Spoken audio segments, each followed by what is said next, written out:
Hey guys, welcome back to part 2 of uploading files using Multer and Express. We're basically going to be doing the same thing as part 1 from a functionality standpoint. The only difference in this video is that we're going to be preventing the default form submission action, and we're going to be handling everything ourselves using something called an XML HTTP request, which we even are going to add some upload progress listening to. And in our server, we're going to be handling the file upload, and then also returning a JSON response instead of creating an entirely new HTML file and sending that whole thing back so that the browser can reload it. So let's go ahead and get started. If you haven't subscribed, make sure you click that subscribe button below, and hope you enjoy. Alright, so we're picking up where we left off. Part 2, we're basically going to be doing the exact same thing, except this time around we are going to be doing everything from the front end. So we're going to be submitting a file still, but we're not going to be reloading the page. It's not going to be a form submission. And so let's go ahead and go into our index immediately. And we're going to change up this form altogether, right? So we're no longer going to have, let's just go ahead and create a whole new one. So we're going to comment this out just so that people still have the code from the last one. But we're going to create a new form. And we're not going to have an action at all. Just going to have our form. We're not going to worry about encoding type, any of that. We are going to put our input type file still in here, and we're going to have our submit button still. But we're going to be doing something totally different in terms of how we're going to be submitting this, right? We're not going to be using the default browser actions here. We're going to be doing everything ourselves. So we still have our input type file. The name isn't as important anymore. But still not a bad thing to have in there. We can actually add an ID in here too, though. We can name this ID the avatar, so we can actually grab this input and grab the file off of it. Otherwise, we could do a query selector with name equals avatar, but we're not going to worry about that right now. We're just going to use the document.getElement by ID, and we'll just grab it with the ID. So it's a little bit more straightforward, a little bit cleaner, and significantly faster if you're into browser performance or JavaScript performance. But we have our form. We're going to actually have to prevent the default method of this form. So on submit, we're going to have to prevent default, but we're still going to post it to the same endpoint. So let's go ahead. We're going to be reloading the page. We're going to be reloading it with an actual image in here. So let's go ahead and add our image in here already. And we're going to give it a class. We're just going to make the class hidden by default. So we're going to actually remove this class when we submit an image. And so go ahead and put that in there for now. And the source doesn't matter. And we'll put the image underneath it just so that we don't have like a weird page load where it like kind of drops the image above it. Actually, you know what? Screw it. Let's put it above it.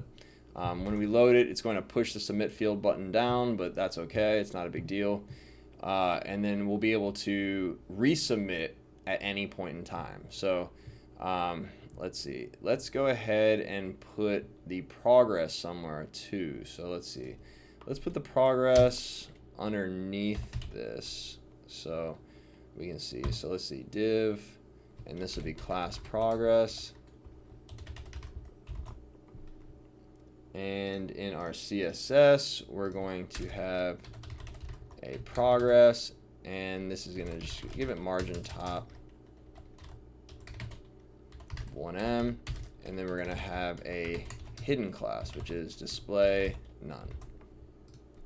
All right, we may have to do some other stuff in there, but for now, let's just leave it like that. We're actually going to put the progress. We're going to be writing the text content of this div every time there's an update, and I'll show you how that works in a second. But for the image, will be gone. We could have a default image in there. A lot of time, that's really nice to have like a default avatar, right? Especially when it comes to avatars, like the stereotypical gray background with the white user symbol in there. But we'll go ahead and leave that out for now. There's a lot of SVGs you can get online to do that, and it's definitely a good idea. I think it looks good for sure. But for now, we'll just leave it. You could have a default source, and that source could be an image from your file or from your server itself, right, already. So again, we could do that, but we'll just leave it like this for now. and we will go ahead and now go to the back end, right? So if we go to our user API, which hopefully you remember from the last time, we have this post to avatar, we have our uploads.single, so Multer is handling that. The difference is we're not going to be generating a doc this time, right? We're actually going to just send back JSON, and our JSON is going to be an object, and our object is just going to have a URL field, and it's going to, it could be the file name, or we could actually send back the entire source, right? So let's go ahead and actually do that. So we're going to send back /uploads /request.file name like this. All right, perfect. So now we'll just need to put our URL in the DOM, and actually the way that this is written like this, we probably want to add an else here. New error, you know, no file found, let's just say, right? So that's good practice. I should have done that last video, apologize, but hopefully you guys are watching part 2, and now you know that you should handle the else state. Otherwise, what you're going to do is if that file doesn't exist, it's going to hang forever.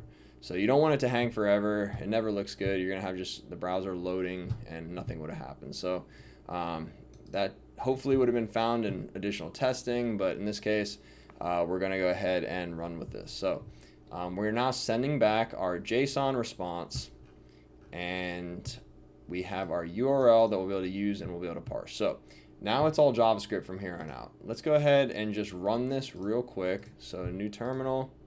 All right, we're going to go ahead npm start.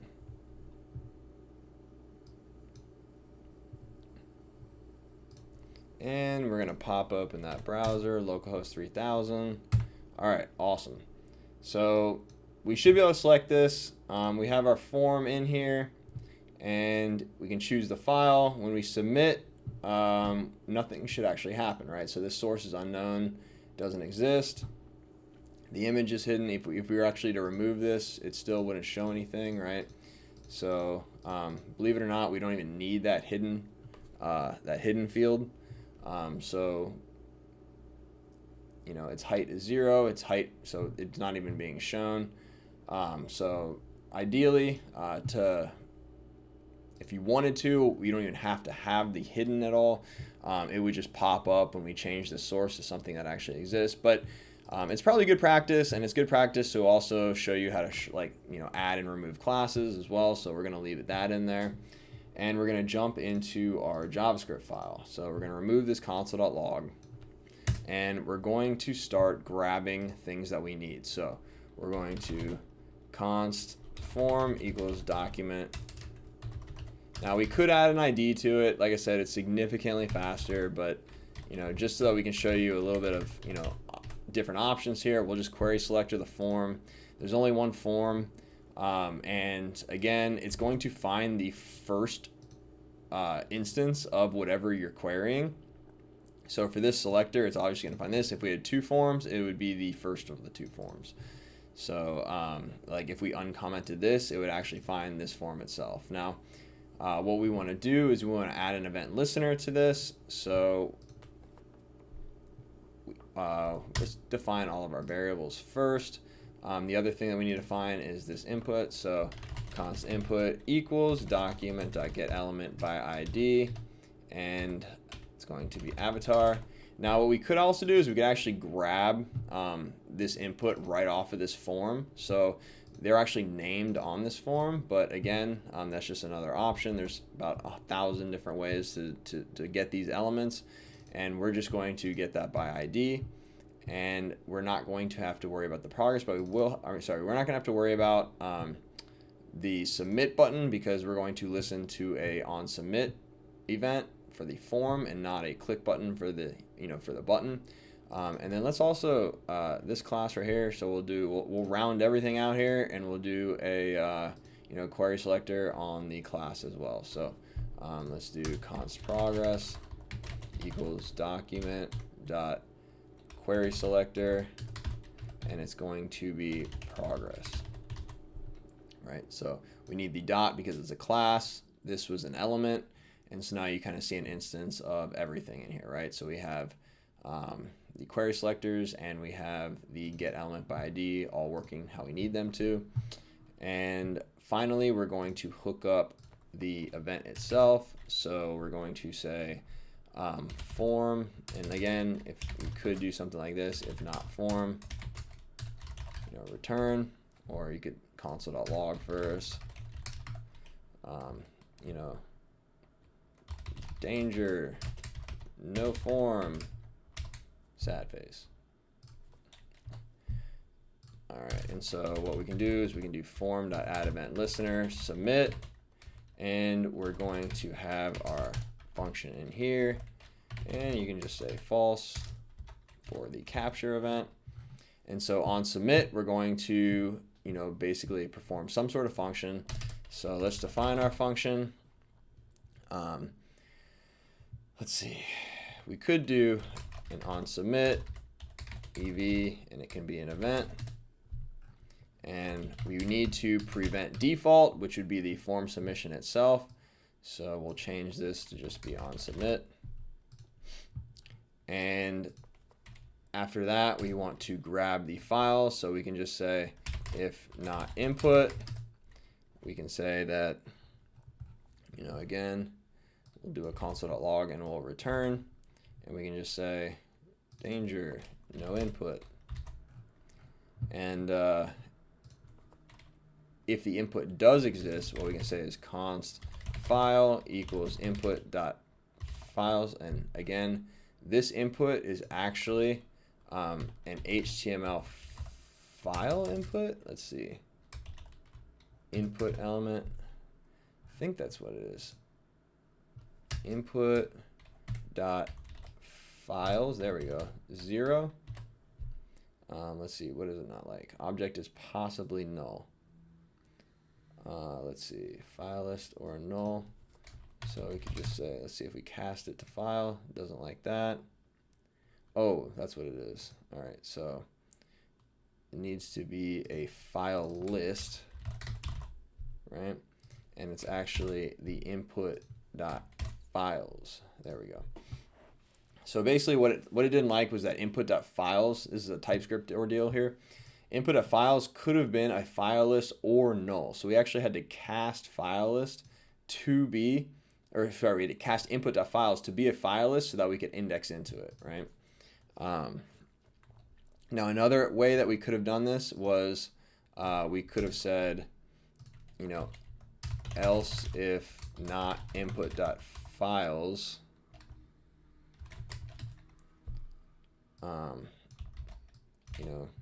danger, no input files. And then TypeScript should be able to infer now. Yeah, so TypeScript can now infer that files does exist, right? So if not file, then we'll do another console.log. A lot of error handling today. Danger, no file found. All right, so now we know we have our file now. And now we're going to actually handle uploading this file, right? So at this point in time, we can actually do a XHR, which is a new XML HTTP request. And for doing things like an XHR, it's a process. So what you need to do is you actually need to create event handlers for the XHR events. So there's something called onReadyStateChange, and it's going to be a function. And in this function, we're just actually looking at the value of the ready state. So really all we need to look for is when it's done. So we look for ready state equals XML HTTP request.done, which the value is 4, I believe. I wish it told you because it is a constant, but I'm pretty sure this would be equivalent to just saying 4. But this is a little bit more readable, and you don't have to remember a static value. So again, I would highly recommend this state. But if it doesn't equal 4, we're not going to do anything. So it's just going to essentially, handle loading and whatnot at that point in time. So this is our onReadyStateChange. If the ready state is done, right, then we can actually grab our status and sorry, the status. So now we can check this status, and you know, if let's say we can actually grab the response as well. So response equals xhr.response.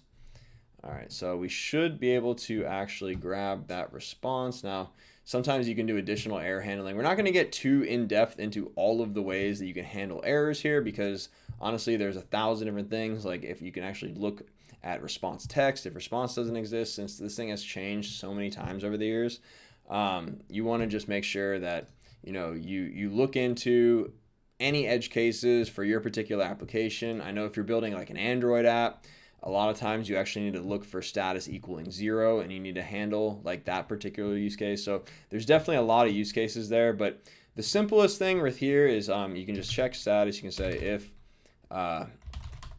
status is greater than or equal to 200 and status is less than 300, and then we can actually wrap that in parentheses, and then we'll say or status equals 304, right? Because 304 is not modified. Anything else, probably not going to happen. You could do less than 400 if you want to allow all the 300s as well. That's what some people will do. I particularly like just keeping everything between 200 and 300, and then 304 being not modified. So we could leave that. Else it's a fail. So else we could just alert. Let's see. File upload failed.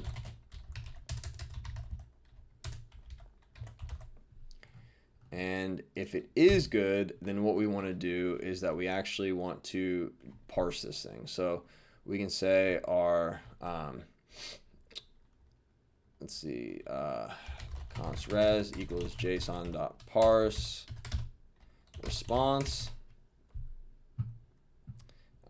And actually, since we're not using this response, it's probably better just to do it in here. So we don't even need this variable. Let's eliminate variables if we don't need them. JSON.parse xhr.response.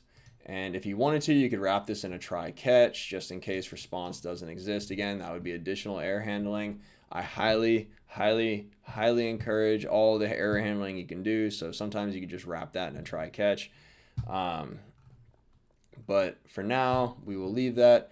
And we'll just see that, like, this is probably the simplest on ready state function you can write right here. And so this is going to be our response. If not res, then we'll just say, we'll log something to the DOM, or actually we'll also alert,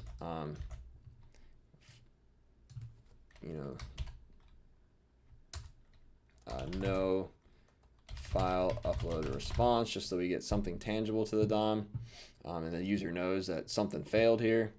Again, these all would be developer errors, where this could be some sort of strange server error. So we'll alert, and we'll let the user know that something happened on the server. These would be something that the developer messed up on the front end, right? So we'll say if not res, alert this and return. Else we're going to grab our URL equals res.url, and we're going to, let's see, do we have our image? We do not. So we actually need to grab our image too. So our image here is the only image on the page. So we will also const image equals, query selector image, and we will say, let's see.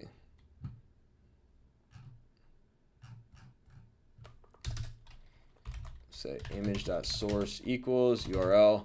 We could have additional things. We could say, all right, so again, TypeScript doesn't like this. So we could say, if not image, we'll say, again, danger, no image, right?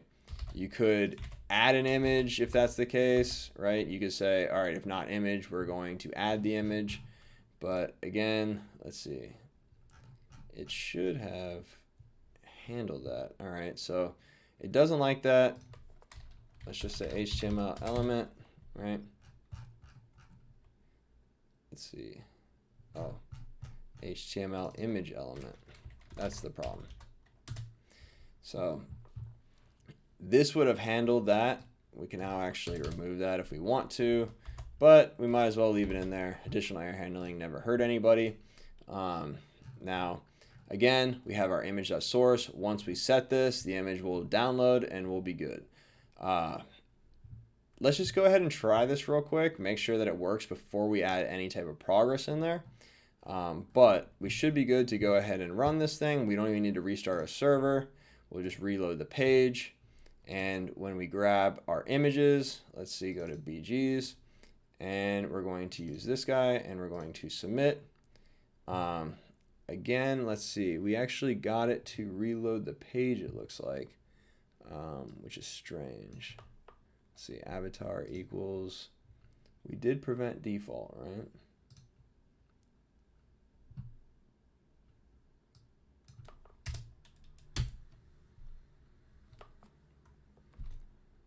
Let's see.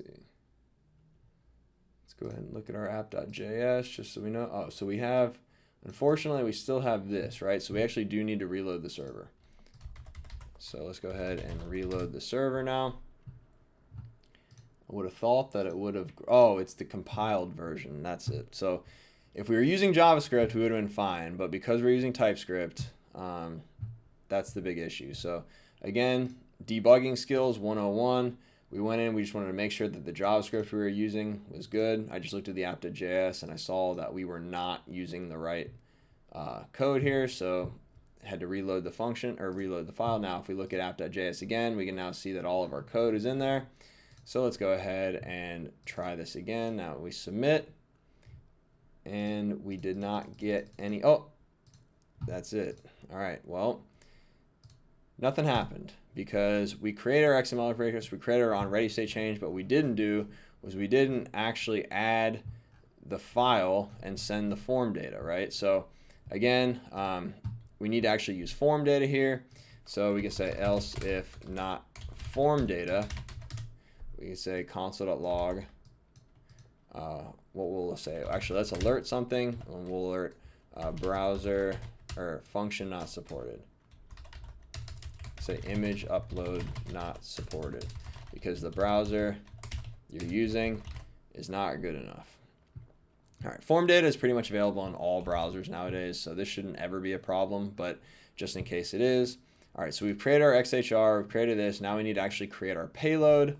So what we can say is const payload equals new form data, and we'll say payload.append, and we're going to call it avatar, right? And the value is going to be file, right? And now what we'll do is we'll say xhr.open, and our method is going to be post. Our URL is going to be /API/v1/users/avatar.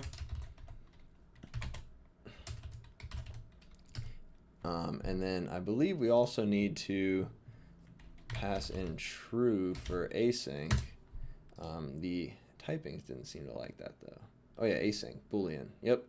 So we'll pass in true. And then we'll say xhr.send payload. All right, now we should be good. Now we'll actually be sending something.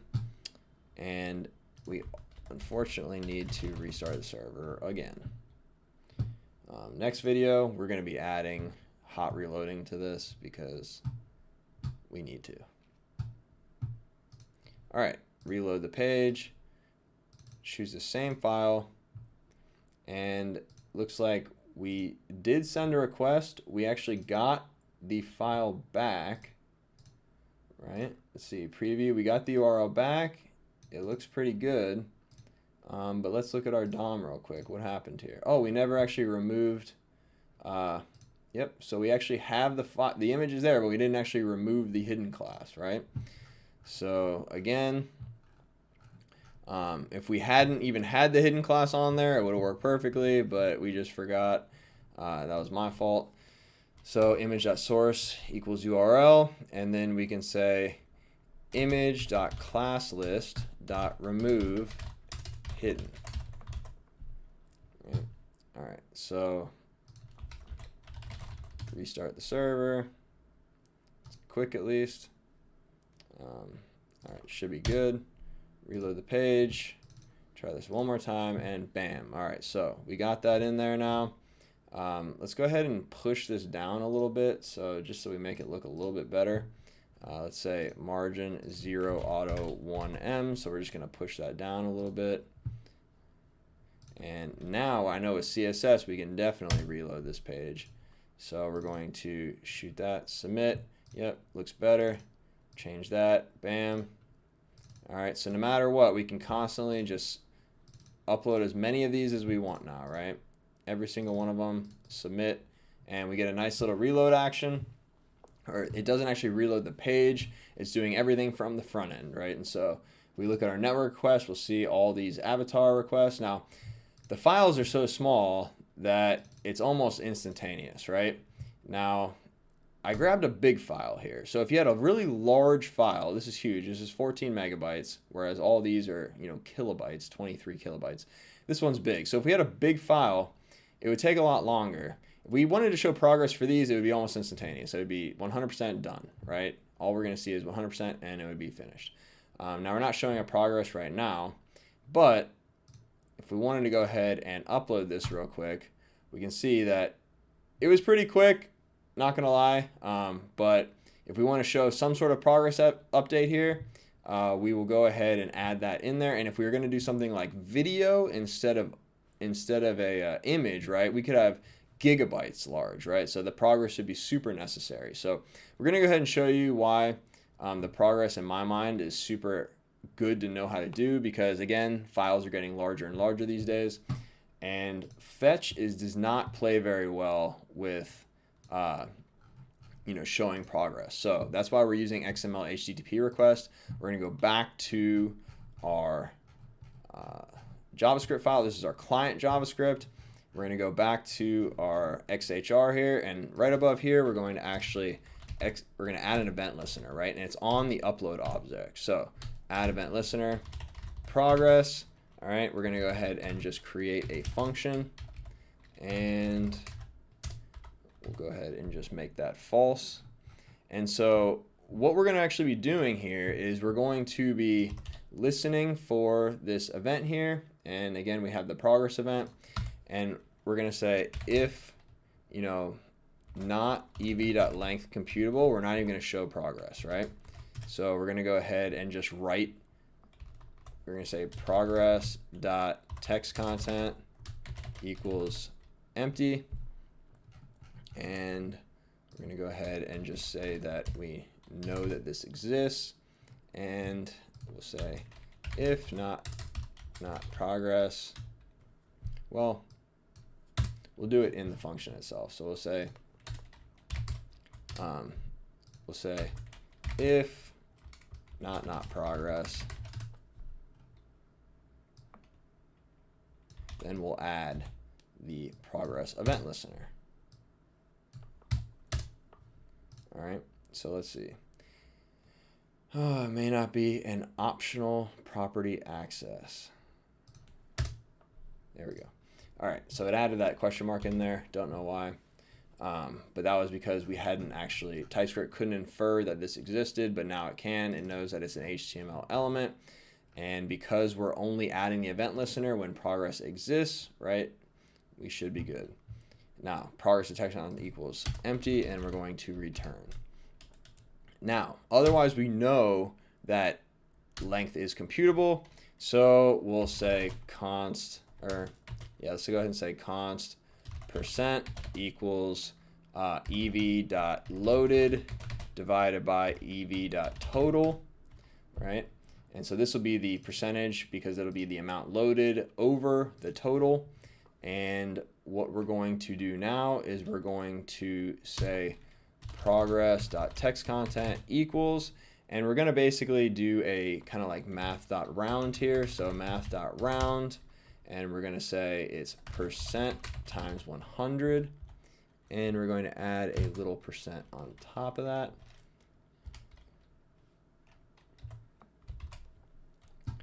So now we should actually show the text content should be changing every time we get this progress event. Let's go ahead and try this again.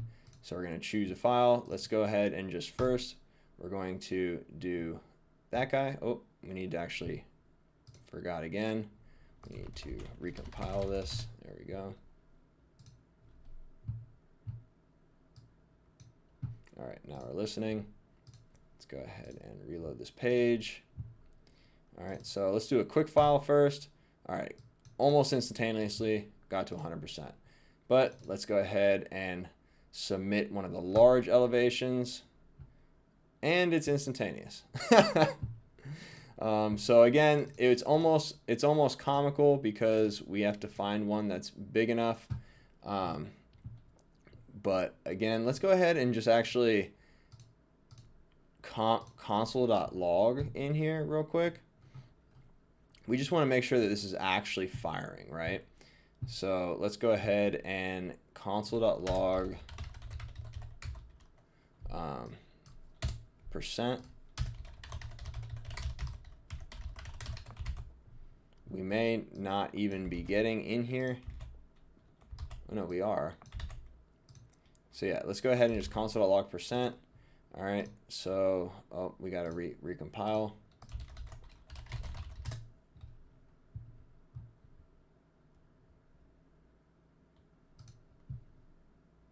Reload. Let's choose this large file. And all right, so the very first progress event is actually 1. So what we can do is we can actually simulate a slower network. So we're going to throttle. We're going to go to fast 3G. And we're going to submit now. All right, and now, obviously, with just fast 3G, we can see how much slower it is. So this file is actually way too big now. Again, let's go ahead and remove the throttling. So my internet's so fast that it doesn't actually throttle it by percentage apparently. You know what we can do? Let's Google search a large image real quick. This is the image. We can get it a little bit smaller. So let's go ahead and get the, let's see, how big is this one? This one looks a little bit better. Let's save this image. Large elevation 1. All right, so now we have a slightly different one. Let's go ahead and reload this. We're going to choose the file large elevation 1. Oh, and now we need a throttle. Let's reload, throttle it to fast 3G. There we go. So this is a little bit more bearable, but we're actually showing the progress now. We're showing, you know, this is exactly how it comes back. This is, you know, loaded divided by total, and you'll see that once it's complete, it'll actually start downloading this guy. And again, it's a big image, so it takes a little bit of time to actually pull this down. Technically, you could actually do progress on that too if you wanted to, but the upload itself is what we were, you know, showing progress for. And you see that it's pretty finite, and it goes all the way up to 1, and that 1 is obviously 100%. So.